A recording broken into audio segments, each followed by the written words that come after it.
Bearded Man here, and I've got Nick, a theist. Oh, yes, I have a theist. Anyway, so I responded to a video Nick did a while back, and he made an update video, and that update video I responded to because I had nothing better to do. Did better in the update video. Anyways, it's been a whole thing, and all that's in the description, and you can click on it and watch it and explore Nick. But we're here talking to him, and welcome to whatever this is. It's my channel. I don't know what we're doing here, but this is my interview with you, so to speak. Nick, thank you so much for your time and energy to do this. Well, thank you for having me. All right, so let's just jump right in. You have a belief in a God. What God is that? What religion is it attached to? And all that. Let's go from there. Well, I mean, I'm a Christian, so it's the God of the Bible. Or, yeah, that's probably Okay. the Christian God. Would be Okay. one sentence way of describing that. Yeah. And did you grow up with that religion? Yes. Okay. So my parents are Christians, and obviously we were raised that way. My mum, I think, grew up as a Christian as well. My dad didn't. My dad was an atheist, and he became a Christian at university.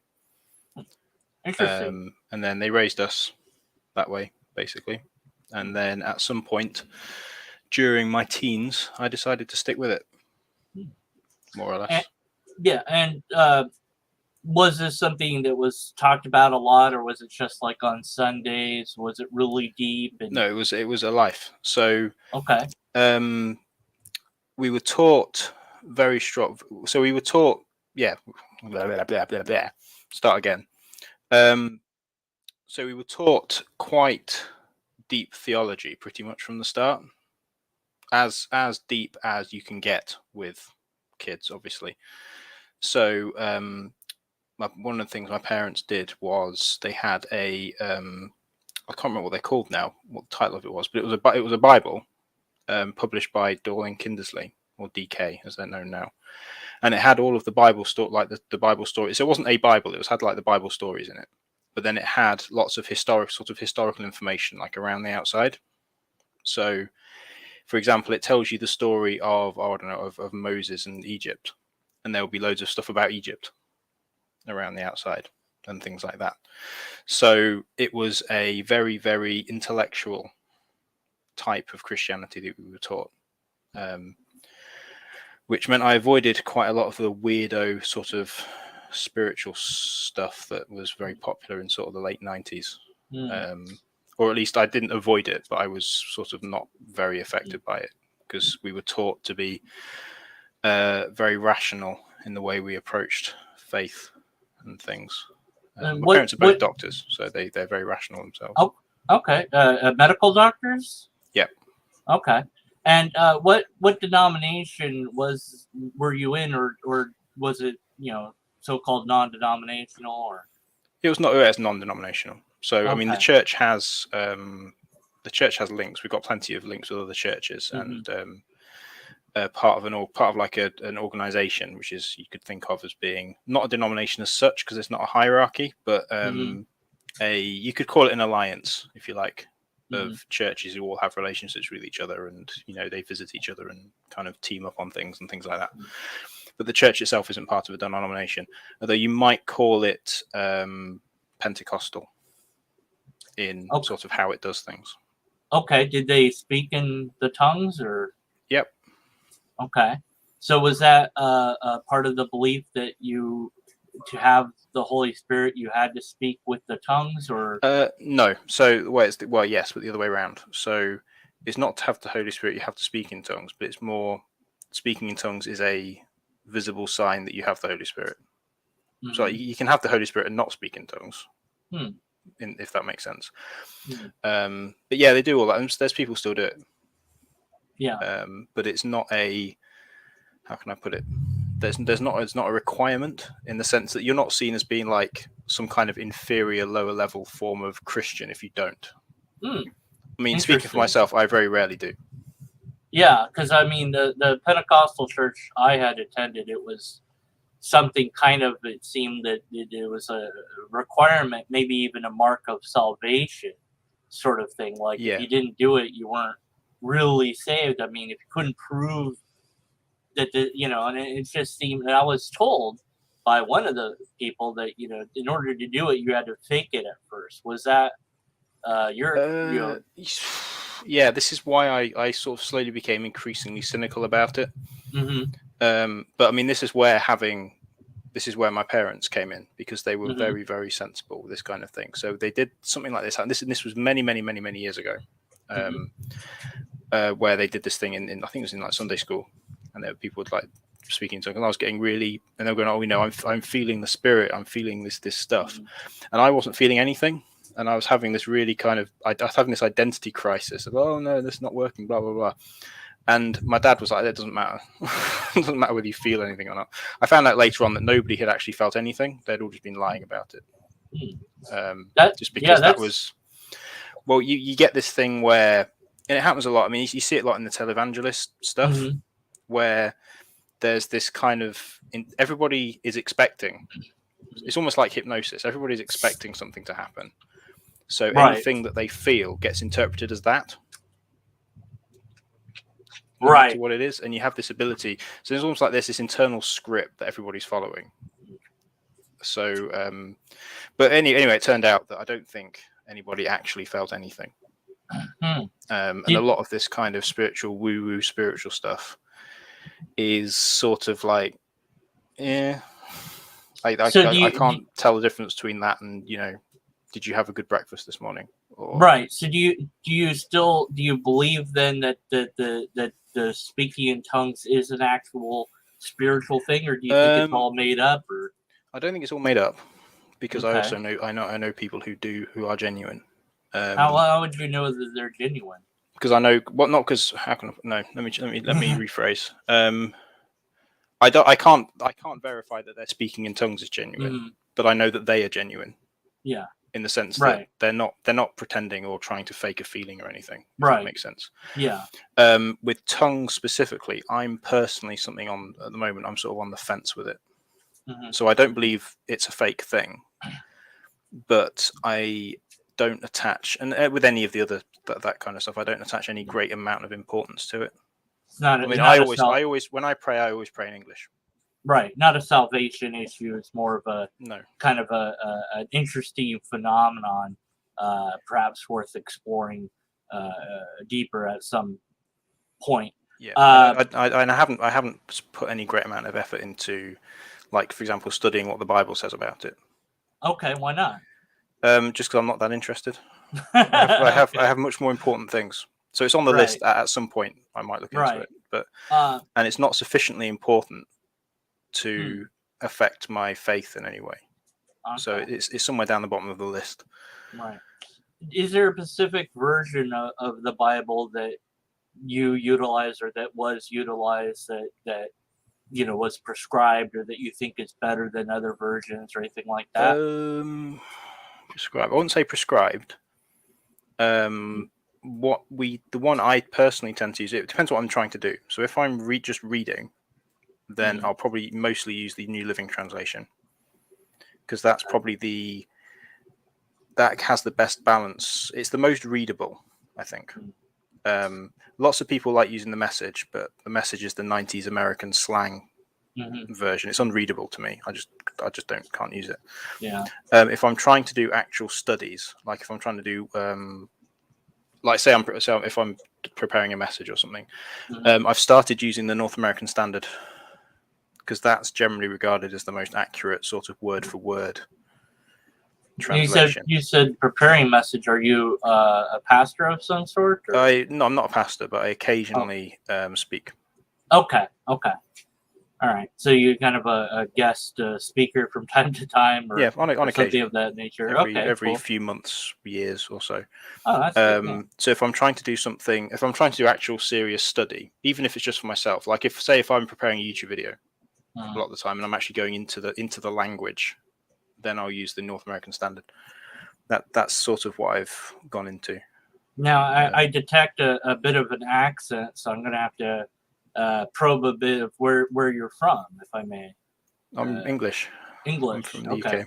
So actually, The technically UK. speaking, it's you who has the language. It's you who's got the accent. Well, I have an accent. Yeah, this is what English Yeah, sounds right, like when it's spoken properly. Right. Yeah. I'm the mutant. Yeah, that's all right.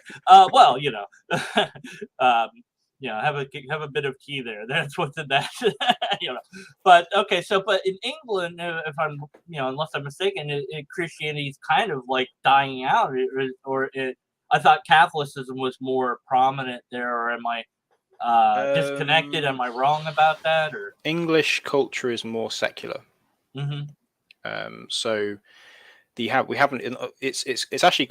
I was thinking about this the other day. Actually, it's kind of weird because in the UK you have an established church, so you don't have the separation of church and state. The Church of England is the state church. The Queen is the head of the Church of England, and we have bishops. Roman Catholic, or is that no? The Roman Catholic is that's separate. Separate. So, okay, it's a small amount. Let's just a small amount of history. So, the Roman Catholic Church was the Church of England up until the reign of Henry VIII, who was king up until the mid 1500s. He then wanted to divorce his wife, and the Pope wouldn't let him. So he basically left the church. He broke with the church, created his own church, made himself the head, and then granted himself a divorce. Basically, that's one way to get it. I mean, things were a bit. It was a bit more complicated than that, but that's a one sentence summary. So that created the Church of England, with the monarch as the head. But at that time, it was still basically the Catholic Church in all but name. It had all the same beliefs and all the same practices and everything. And then you went through a few decades of sort of back and forth. And then the Church of England we have now was more or less codified by Queen Elizabeth I, which was about 30, 40 years later. And that was an attempt to sort of please the reformers, because once they broke with Rome, a lot of the Protestant stuff came in, which was but she kept some of the ceremonies. But the Church of England is a very, very diverse organization. So some of it is almost Catholic, right? And then the Protestant is to some degree maybe different than that particular church. They're later. No, technically the Church of England is Protestant. Okay, they are Protestant. Okay. Yeah, so the Protestants. You think you're talking about groups that are very, very, very diverse. Right. Yeah, there's lots of denominations and all this, and it's like, okay, well, what's the earliest church? And some churches claim, a link to like the early church, and it's hard to figure out, if anyone has a true claim or anything like that. Well, but with as secular as it has become, there's still, unless I'm mistaken, is there still blasphemy laws? You can't take the Lord's name in vain, or is that not still as far as I know? No, okay. I've certainly never seen any applied. Okay. So they might be on the books, but not actually enforced. Well, the UK has a lot of laws on the books that have never been used. So I think, for example, in Coventry, I think it's still legal to shoot a Welshman after 6 p.m. within city limits or something. Because that law got brought in during the wars with Wales back in the 12th century, and then just sort of got forgotten about and never got changed and things like that. After 6, okay, well, Yeah. But if you actually tried to plane, what if you're on a plane and it keeps, If you tried to do that, you'd get done. Right. But Christianity in general, religion in general, doesn't really have much effect on politics, which I find ironic, because in the US you do have the separation of church and state. Yeah, but religion has far more influence on your politics than it does on ours. Yeah, it's kind of it's hard to separate, because there's a lot of people that seem to think that the Republican Party is the party of Christians. It's not, but there are a lot of people that really believe that and act as if that's true. Yeah, well, I've dealt with some. I've come across some American Christians, one doing the YouTube stuff and some of the attached social media to that. Some Americans, some Christians in the US, who I'm pretty sure if I told them that Jesus died for Democrats as well, they would be surprised. No, it's like, well, not those scum. Democrats. You mean Democrats? Yeah. Okay, so now here in the U.S. we have a very weird problem with what we call the evangelistic Christian, which is anti-biological evolution, anti-age of the earth, we call them collectively creationists. They think that the world and the universe is 6,000 to 12,000 years old, that biological evolution isn't really a thing. And that's something that I see that the UK and England don't really seem to have a problem with, but it could be the case that you have a disagreement with these things. So do you take issue with biological evolution or the age of the Earth being No. 4.54 billion, Something like universe at 13 billion? No. So Okay. the young Earth creationism seems to be. I mean, we do have young Earth creationists in the UK. Mhm. I mean, I'm Okay. pretty sure that there are probably some in our church. Yeah. Our church doesn't really care. The church doesn't really care officially what your position is. Like no one in. I have no problem doing the stuff on my. I've done stuff on my channel about evolution and how it works. Right. And I just did a video criticizing a lot of answers in Genesis. Yeah. Young Earth creationism And that's stuff. refreshing because it seems almost like it's only it feels, if you will, that it's only the pesky atheist and skeptic that's going against these creationists that I think are really harming Christianity in a way. It's like you're driving people away. I mean, come on. The thing with the I young can't accept a God that's intertwined with something that's not true. And so you're saying 1 + 1 is 1,000,000, therefore, and that what is intertwined with God's existence. And I'm saying, well, then your God doesn't exist. Yeah, exactly. I mean, yeah. There's no. I mean, I was going through this with this Ken Ham thing, and the thing with it, the thing with it is I actually agree with his basic objective. Mm-hmm. Or at least what he says his objective is in terms of teaching people to be able to defend their beliefs and defend their faith and things. Mm-hmm. The problem is you can't do that if your science is wrong. The science has to be correct. So all of the evidence from every single branch of science all agree that these things are, and it's not just and they don't have different numbers. So if you had but the biologist said it was 1 billion years old, 1 billion years old, the astronomers said it was 4 billion years old, the geologist said it was 5,000 years old, then we might have a problem. Right. But they all agree. Yeah. So unless you're going to say there's a massive atheist conspiracy well, it also have to of be the sciences. It also have to be religions as well, because I mean we're talking multiple disciplines, multiple political views of scientists around the world that all agree with this. It's like some are Christians, and I've heard some Christians say, "Well, you're not the true Christian unless you deny evolution." I've heard people say this, and it's like, no, evolution is an observed fact. And the thing is, I've got a video, and I've got a video that I'm in the process of making. Actually, I've started writing it, where you don't actually even need scientific evidence. I can do it mathematically. Yeah. I can show that evolution is inevitable. If you have variation, scarcity, and there was one other one that I can't remember what it was, reproduction, then you will get evolution. It's an inevitable consequence. Now, I have some doubts as to whether the process of natural selection is sufficiently powerful to produce the... That's okay. Keep going. Oh, okay. I might just switch to an avatar as well. If that's all right. Yeah, go ahead. Yeah. Sorry, I had just somebody coming in, so I don't want to. Yeah, otherwise I'm just talking. Otherwise I'm just watching myself talk to a picture. It's like it doesn't. Yeah, it's unequal yoking. Yeah. All right. Oh, device not connected. Oh, that's okay. I'll reconnect in a moment. Here we go. All right. He's back. All right. I just failed. That's all right. It's all right. Sorry about that. I had a surprise guest be. I didn't want to have that happen. Anyway, so real life is happening behind me. Real life. This is the internet's not real. With let me ask, because the intellectual side of faith, of Christianity, of any religion, if you will, does interest me. I'm a skeptic, so I like to analyze and pick apart things, and I don't this word faith. It's like, well, what does that mean? Because why would we use that word if we have an abundance of facts? What good is faith then? I just did a video about this as well. So faith and facts go together.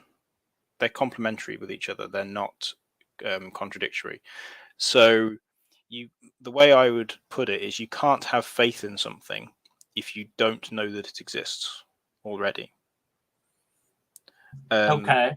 So faith is a consequence of evidence. It's not a contradiction to evidence. So, actually, let me just give me 1 second. Okay. I've got a where was it? There it is. Because I was actually reading about this earlier. C.S. Lewis gave a really, really good explanation of this, and it's much better. He explains it much better than I do. It's the same, it's the same thing, but where was it? Hang on, 138.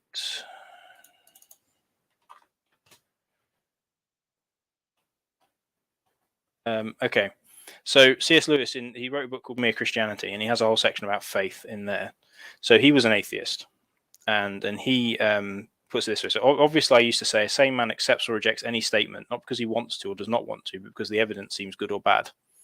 If he's mistaken about the goodness or badness of the evidence, that would not mean he was a bad man, only that he was not very clever. And if he thought the evidence bad but tries to force himself to believe in spite of it, that would be stupid. So that's how I think atheists see faith. Yeah. I just I didn't find enough evidence to support the idea of Christianity, and so I deconverted from it. And I was sincere in my search.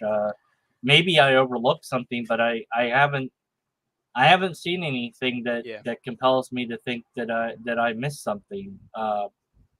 The sort of thing I get is usually just philosophical arguments. It's not, that's not what I'm looking for. It's not what really any of us are wanting. Yeah, well, I'm not going to presume to tell you whether you were insincere or not. I just I tend to whether assume I'm people sincere are or not truth doesn't. on Yeah, it's things kind like of it's a side of the thing. Is there is there evidence for this? And of course, by evidence, I mean empirical, visible, to some degree, whether we have to visualize it through, some technology or whatnot. But there's two questions that you need to do if you're gonna be a Christian, just for the sake of argument. Then there's two questions there's two questions that need to be answered. So the first one is it true? Did Jesus really die on the cross, and was he resurrected? If the answer to those is yes, then faith is the second question. Is am I then going to put my faith in? Because in other words, your faith is in Jesus. It's not in the existence of Jesus. Okay, but how could I believe something that if he doesn't exist, then he can't die? Yeah, if you don't believe he existed, then faith doesn't even. It's not even a question of faith. So, the belief in the fact of Jesus' death and resurrection, or Jesus' existence, or God's existence, is not a question of faith. Mm-hmm. So, what is it a question of history? It's a question of fact. Do you believe it happened, or do you believe it didn't? It's like if you, it's like with my wife. Do I believe my wife exists or not? So I have evidence. I can see her. So how would we determine if something it happened that's rather extraordinary? I mean, other books make claims that mystical and magical and paranormal things happen. So what would be the methodology that we would use on those books, and would we use the same methodology on this collection of books to determine, if it's true or not? Well, yeah. I mean, I'm starting. You have to also remember, I'm starting. I started as a Christian, so I'm sort of starting from a sort of a pre-existing bias, so to speak. Right. But fundamentally, it's the same way you'd do anything else. What is the best explanation for the available evidence?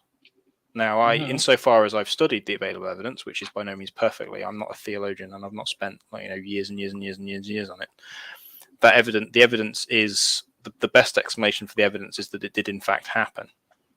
Well, what do you mean by evidence there? Well, the available evidence, you've got the primarily, obviously, you've got the gospel records. Okay. The gospels. I don't particularly want to go into a debate about the gospels, because, to be honest, I'd probably lose. I've not spent hours. I've not spent ages and ages and ages discussing it. No, I'm investigating it. I'm just asking. But that's what you. This is what you'd look at. So are the gospels historically? Do they give, leaving Jesus aside for a second? Are they historically authentic? Do they talk, because we're talking about books that are purporting to be true. They are claiming to be true events. They're not claiming to be fiction. Mm-hmm. So the genre, if you like, is biographical. Well, Gone with the Wind doesn't claim to be fiction either. It has a lot of historical places. Yes, that's the Spider-Man fallacy. So couldn't if somebody didn't know that Gone with the Wind was made up, couldn't they determine that, well, there's nothing extraordinary in there, it's rather mundane, it might be true history? How would we know that it wasn't? They probably could. But what would the methodology be? That's the well, question. I can't. The true and most honest answer is I can't completely answer your question. Right. For a lot of it, the answer is basically I don't know. Okay. But the Gospels present themselves as having as being records of true events, and all the other documents about the Gospels also record them as being, at least in intention, to be records of true events. What other records would those be? Some of the writings of the church, for the sort of the early church fathers who came a generation or two down the line, for example. Isn't that people just reporting on what was already written now? Well, yeah, it is. So but they're saying, if this guy wrote this, and the point is not that those don't prove that it's true. They just prove that it was intended to be. Right. So how would we know that the person writing it didn't just make it all up? Or at least parts of it, at any rate. Because there's, I'm trying to remember. That's a difficult and complicated question to answer. Yeah, especially given that we don't have any example. We don't have no particular reason to. Oh, sure there is. Why? But even if there's all sorts of reasons. Financial gain. They didn't get. There wasn't any financial gain. Well, I don't know. Maybe they thought that there was. Christians were an oppressed minority for the first sort of 400 years of the Roman Empire. They gained nothing much by doing it. It made no real theological sense. There's a book which I've sort of skim-read, I've not got around to reading fully yet, called The Resurrection of the Son of God by N.T. Wright, which goes into a detail about the Jewish beliefs, about the theological background. What the Jewish beliefs about resurrection. Certainly somebody that wrote it down might have simply been paid to do so. Theoretically possible, but there's no particular. I can't think of any particular reason to believe that that's true. But isn't the core problem, because I could hypothetically grant everything except for the supernatural bit, because I don't have any modern example of anything like that. I have things in biology where I go, okay, well, we know that the body can recover from all sorts of things, but the description of the death here seems pretty solid. That person's pretty darn dead at that point, and I don't know of anybody that's recovered from that. And I don't want to, say, well, maybe it was Wolverine.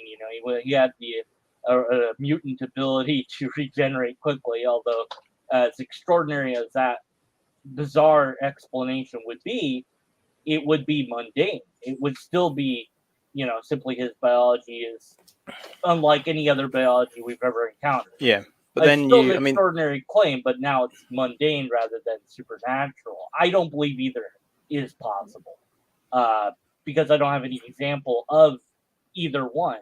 So is there? A miracle by definition is a one-off. Yeah, event. Yeah, and that's kind of where. It seems. You're getting into sort of what I've heard Bart Ehrman say before, where he accepts Jesus' death and crucifixion. He pretty much accepts pretty much the entire story, with the exception of the resurrection. Right. That seems to be the point that's kind of like I can't square that. Well, but we also know that the belief in the resurrection was very early. Yeah. So Christians were believing in the resurrection almost in sort of historical terms, almost immediately. So that doesn't really pan out for me, because plenty of people can believe shamans and mystics immediately upon hearing their claim. Mormon Church was relatively quickly to get off the ground.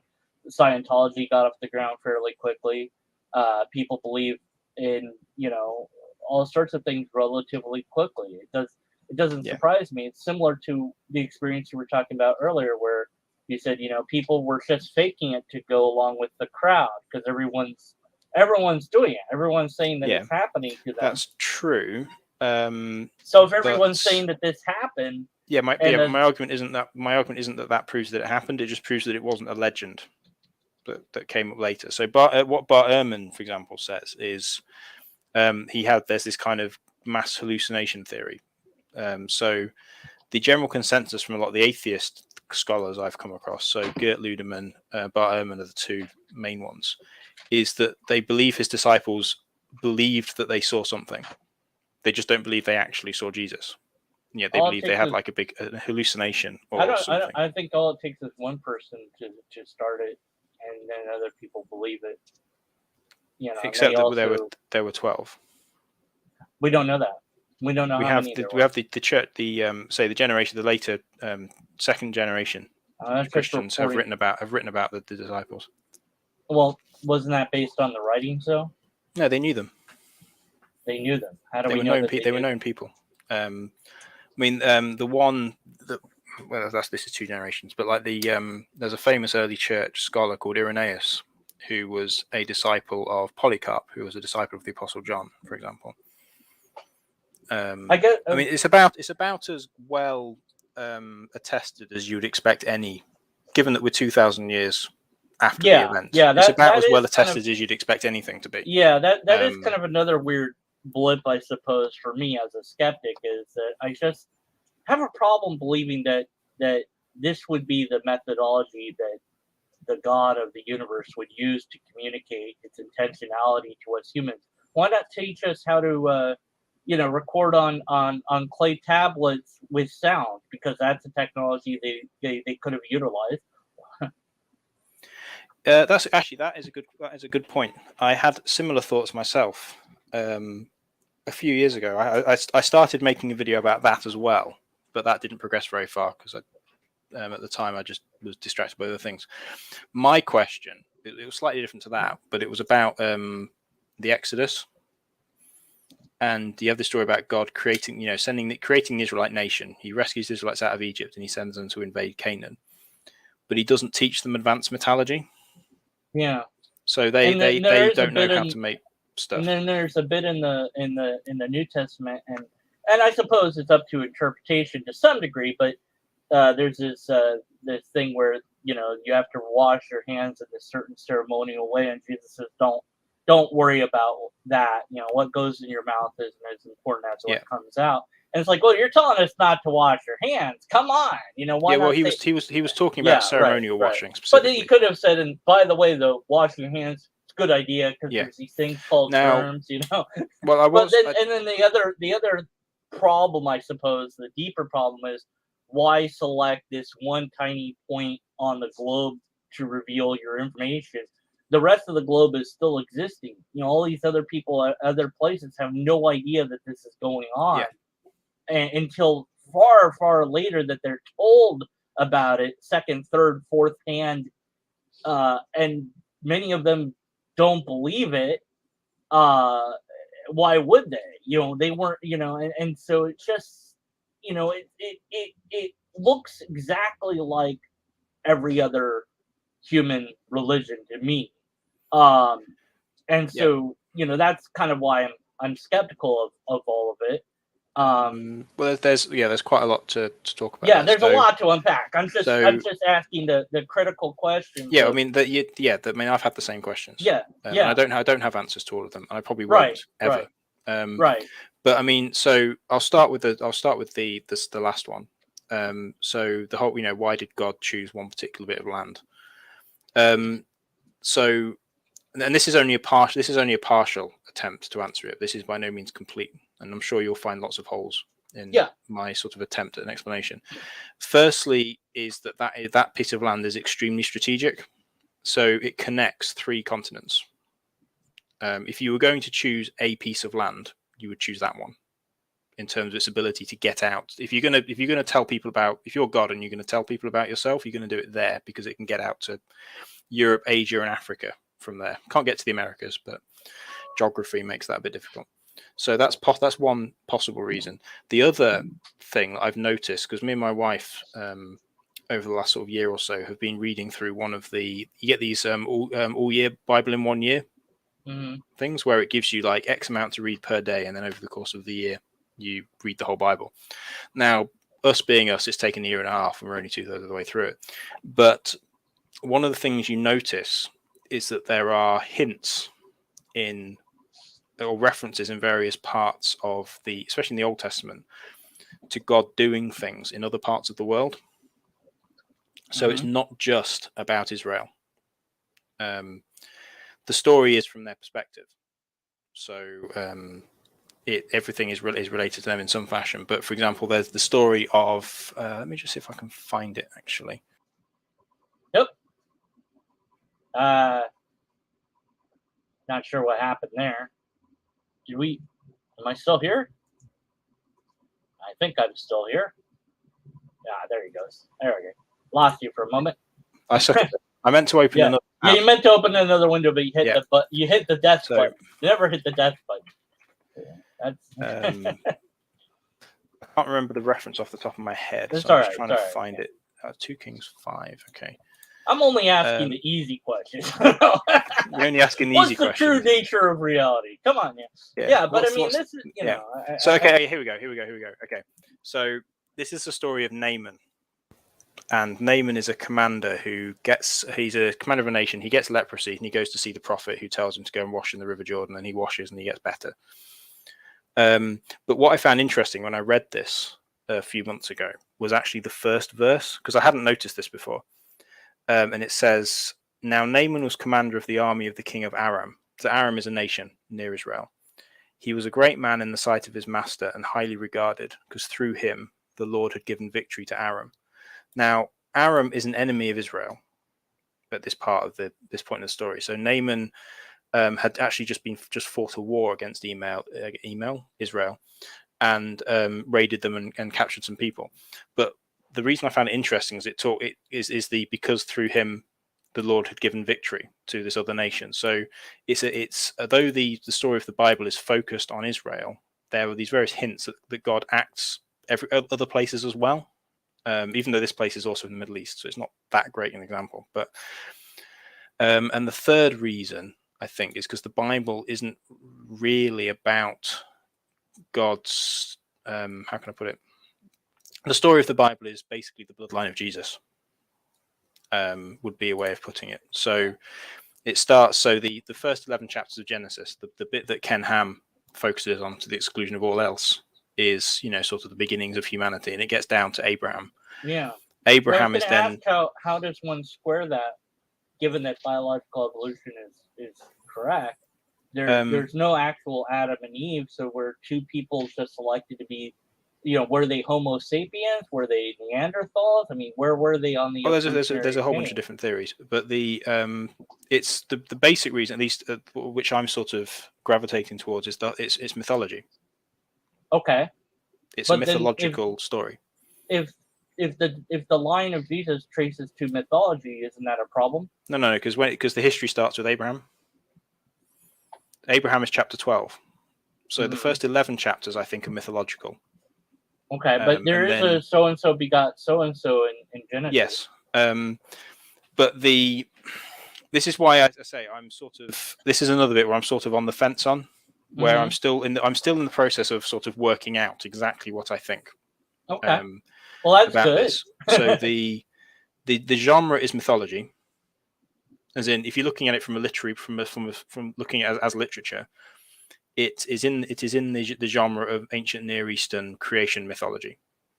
So I know, which I'm actually in the process of doing some videos about this as well. I think I've got 2 up, and I've got a third one that I'm in the process of writing. So what you find, for example, is that there's a huge amount of numerical symbolism. So the 7 days of creation, because 7 is a significant number in ancient Near Eastern numerology. 3. Yeah, they're really into numerology. Yeah, and all of the super long ages are not real somebody ages. Lived to 999. No, they didn't. No, they didn't. But if you that number means something. It doesn't. Yeah. The numbers are all functions of 65 and 7. Yeah. In some fashion. I find that sort of thing interesting, especially for Revelation, where I think that's about King Nero. Yeah. you and know, and all you and you this. find as the Old Testament, because the Old Testament being a historical collection of books itself, as in it's it's a lot. It was written over a long period of time. You find the Old Testament evolves. Evolves. Yeah. Well, So yeah. so in the early parts, for example, you find a lot of numerology, which appears a lot in like other ancient texts of the same period. They didn't see numbers purely as mathematical objects, although they did use them that way. They saw them as having theological and sort of philosophical significance. Yeah. It's But very you find that slowly reduces. So and less of it appears. So when, for example, in the end of Deuteronomy, it talks about Moses and how Moses lived for 120 years. Now, Moses almost certainly did not live for 120 years, but 120 is 3 sets of 40. So it's a symbolic age. Yeah. And then you find Joshua, for example, dies at the age of 110. Now, in ancient Egyptian culture, where Joshua was born, because Joshua, obviously, the Israelites came out of Egypt, 110 was considered to be the age at which, like, a good man died. So if you said someone died at the age of 110, it wasn't a statement of the numerical age of their death. It was a statement about their moral character. Do you think it? Let me kind of go a little bit off here. Do you think it's possible that other religions kind of were combined into these stories? Pre-existing ideas were melded. Like Moses, for example, seems like a number of different ideas that were kind of squashed together to create this person. I don't think so. I personally think Moses was a real person. However, I will concede that is at least partly my own bias talking. Okay. I have not done sufficient research to say definitively. Let me ask probably for me the most critical of questions, and maybe it's an unfair one, but do you think that it's possible that you might find that this isn't supported and therefore not be a Christian? I don't think Moses not being supported any of it, of course it's possible. Yeah. I mean, part of the reason I'm doing the YouTube stuff is it's not just about doing apologetics. Right. I could probably, without too much inaccuracy, say that apologetics is the secondary function. Yeah. The primary function, the main reason I started doing it was as a way of organizing my own thoughts. Right. And giving myself some outlets, some motivation to actually write stuff down. Because it's a very complicated thing, and it should be taken seriously. You seem very open to critical questions and reflection and being wrong, which is refreshing, because far too many seem like, oh no, I'm right, and that's it. And, it's like, no, well, look, I could be wrong about all the things. I don't know what to believe. Who am I? Yeah, I mean, I believe it's true. I believe that Jesus died. I believe I have had experiences of God myself, but I'm open to, because I mean, in the end, what I'm chasing is the truth. If it turns out Christianity isn't the truth, then I'm wasting my time.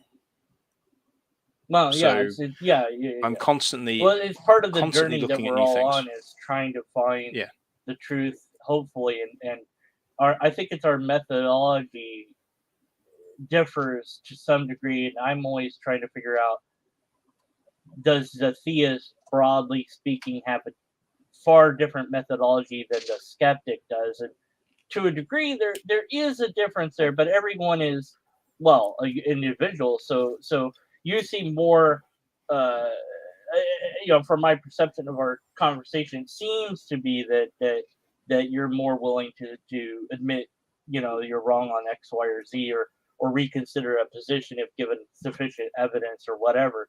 And I find that extraordinarily refreshing. I have to now, I believe I want to turn it over to some questions that were asked in chat, if I may. I know chat. we could. Oh yeah, there's a chat. Yeah, I know. There's a chat. I know. It's like we ignore. YouTube doesn't care about chat. I'm used to being ignored, but carry on. To be ignored, But we don't, But we'll ask some of those questions from there, and I know I would love to talk to you more about all these things and go into more depth about it, but I don't want tie you up indefinitely. All right, so let's see. Where was the first? I saw a question mark, and I believe the first question mark, and this is somewhat of a loaded question, but okay, we'll ask it anyways. Snuffy Wuffy Kiss says, "Why does he believe in a sky wizard?" Well, I don't believe in a sky wizard. yeah, that's why I said it's a loaded question. So he can't answer the question.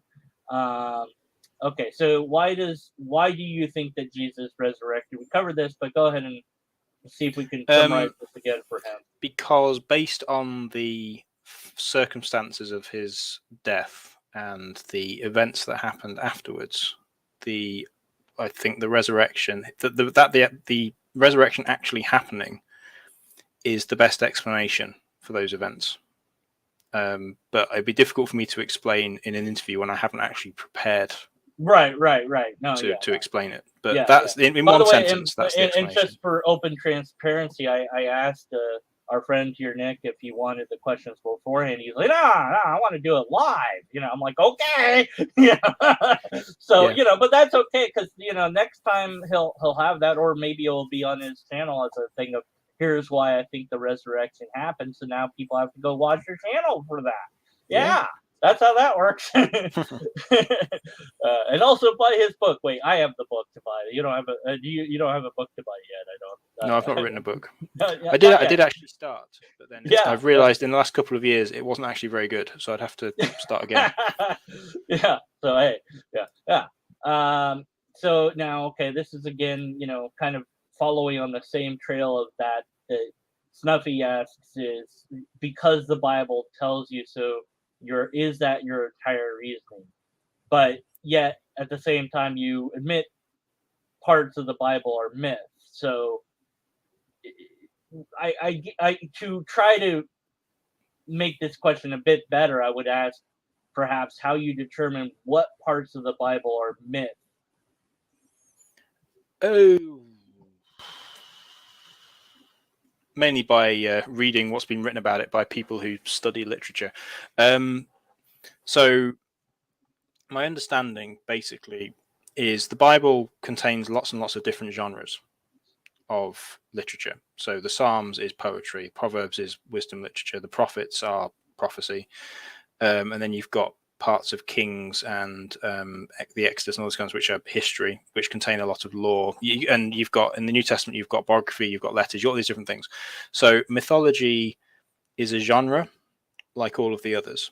So when I'm saying like some of it is myth, that isn't an admission. It's a statement of fact. Some of it is mythological, but that doesn't mean that it's not true either. It just means that it's what the truth that it's telling is not the same as the truth that a historical document would be telling. So ancient people used myths as a form of history, possibly, but they weren't concerned with the events as such. It was the myths were there to tell theological truths. If I had time to bring up the part of the video script where I did a video called Divinely Inspired Mythology, which was about that. If you send me that a link to it in email, I'll put it in the description. Yeah, I can. Would you want me to do that now? No. We'll try to remember for later, but I'm sure we'll probably both. I'll send it to you afterwards. Okay, so that's the first bit. So, but it's not. It's the Bible is the. Well, I mean, the Bible is the Christian text. So obviously, my beliefs about Christianity and about God will be based on the Bible. Right. My belief that the Bible is true is then going to be based on what given the fully admitted to pre-existing biases in because I already believe it. So right. And I grew up in as a Christian, so I'm sort of I'm coming at the question from the for me the null hypothesis is that it's true, as opposed to the null hypothesis being that it's not true, if that makes sense. And I can't really change that because that's where I've come from. I mean, that's very honest. You recognize it. Yeah. So allowing for those caveats, it's then what evidence is there to support it? Allowing for the fact that my own biases are going to incline me to believe that it's true. Wouldn't a better methodology be to try to disprove it? It depends what you're trying to disprove, because the thing with archaeology and this kind of thing is it's very difficult to disprove things because there's not much evidence around anyway. But it's something that I couldn't give you a definitive answer on because I'm not entirely sure. So if you, for example, if you could prove that Moses didn't exist, or you could prove that if you found Jesus's tomb with a body in it, how would you know that it was Jesus, though? Well, yeah, exactly. Yeah, we don't know what his DNA would have been. Well, yeah, so that would, but that would be the fine thing. If you find contradicting evidence, so for example, Bart Ehrman talks about some of the Old Testament things where, in for example, the story of Joseph, camels appear in the story of Joseph much earlier than they're believed to have done, have existed in real life, or to have been domesticated in real life. Yeah, they weren't domesticated at that time. One other example is the story of Goliath, David and Goliath. The description of Goliath's armor does not really match the known technology of the time period. Right. So you get snippets like that, but equally there are snippets the other way. So when Abraham's wife dies and he's negotiating to buy some land to bury her on, the negotiating process that's described is the correct one. The price that Joseph was sold for as a slave is the correct price from the period in history in which it's said to have happened. A lot of the traditions that you see Abraham do are attested in other documents like the codes of Hammurabi and things like that. So there's a lot of evidence that the Old Testament is at least culturally authentic. So while you can't prove that Abraham existed, you can prove that a lot of the things he's said to have done were things that were done by the people in that time period in that location. So it's things like that would sort of indicate one way or the other, but they don't prove the story is true. They just prove that it's plausible. Yeah, I've got a couple more theological questions, before wrapping up. I just kind of wanted to see what you believe in. Do you think that there is a hell, or do you think that that's possibly an invention of the church? Well, Jesus mentions hell in the gospel. Okay. So there is, there is a hell, I think. I also am I going there? Am I going there? I don't know. Well, I don't believe, so doesn't. Well, if you continue to not believe, then I would guess possibly, but I can't. What? Yeah, I don't know what's in your heart. I don't know what's in your mind. So the consequences of refusal to believe in Jesus is hell. Yes, but I couldn't say yes, you are going there. But why would that be the consequence of not believing any given proposition? Well, it's like the consequence. It's like the consequence kind of force you into it. Well, no, because it's not belief in the proposition that is the problem. The devil believes in Jesus, but it's not believing. It's putting your faith in Jesus. It's more like if you're on a sinking ship, you're not saved by believing in the existence of lifeboats. You're saved by getting into one. If you refuse to get into the lifeboat, then you're going to drown. I can empirically verify the lifeboat. I can't empirically verify Jesus. Well, yeah, it's not a perfect analogy. No. But that's more the way it works. Do you think it's fair? Is what fair? That anybody should be sent to hell or go to hell because they don't believe? Well, again, this is another thing that would be an entire discussion by itself. Yeah. You don't go to hell because you don't believe. You go to hell because you're guilty of sin. In the same way that you. But I don't believe in sin either. Well, yeah, but it doesn't matter whether you believe in sin. Yeah, but is that sin fair? Believes in you? No. So to use the lifeboat analogy again, if you're on a sinking ship, you drowning, you're not being punished for not getting in the lifeboat by drowning. Drowning is what's going to happen, and you get in the lifeboat to avoid it. If you don't get in the lifeboat, then it's like saying, "Oh, you're condemning me to drown." I'm not condemning you to do anything. It's just everybody is guilty of sin, of doing things wrong, and there is a punishment applied for that. Now, the punishment, Jesus took the punishment on himself. So if you accept that, if you accept the manumission of your sins, so to speak, then you don't get punished for them because you're no longer considered guilty of them. The question is it fair?